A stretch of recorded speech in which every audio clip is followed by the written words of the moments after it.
அண்மைச் செய்தி. முன்னாள் முதலமைச்சர் கருணாநிதியின் நூல்கள் அனைத்தும் நூலுரிமை தொகை ஏதுமின்றி நாட்டுடைமையாக்கப்படும் என முதலமைச்சர் மு.க.ஸ்டாலின் அறிவிப்பு வெளியிட்டிருக்கிறார். விவரங்களை செய்தியாளர் பாஸ்கர் வழங்கிட கேட்கலாம். பாஸ்கர் வணக்கம். முதலமைச்சர் மு.க.ஸ்டாலின் அறிவிப்பின் முழு விவரங்கள் என்ன? மறைந்த முன்னாள் முதலமைச்சர் கருணாநிதி 80 ஆண்டுகால பொது வாழ்வில் 5 முறை முதலமைச்சராக பணியாற்றியிருக்கிறார்.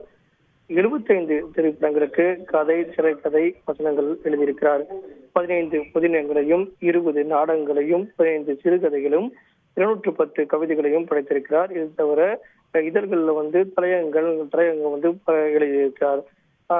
தமிழகத்துல இது போன்ற பல்வேறு எழுதியிருக்கக்கூடிய நூல்ல தமிழக முதலமைச்சர் நூலுரிமை தொகை எதுவும் இல்லாமல் அனைத்து நூல்களும் நாட்டுடைமையாக்கப்படும் என்ற அறிவிப்பையை தற்போது வெளியிட்டிருக்கிறார். இதன் அடிப்படையில் பார்க்கும்போது மறைந்த முன்னாள் முதலமைச்சர் கருணாநிதி எழுதியிருக்கக்கூடிய நூல்கள் நாட்டுடைமையாக்கப்படுகிறது.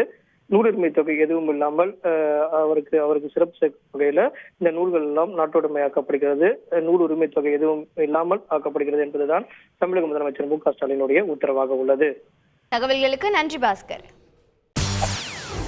செய்திகளை உடனுக்குடன் தெரிந்து கொள்ள உடனே சப்ஸ்கிரைப் பண்ணுங்க.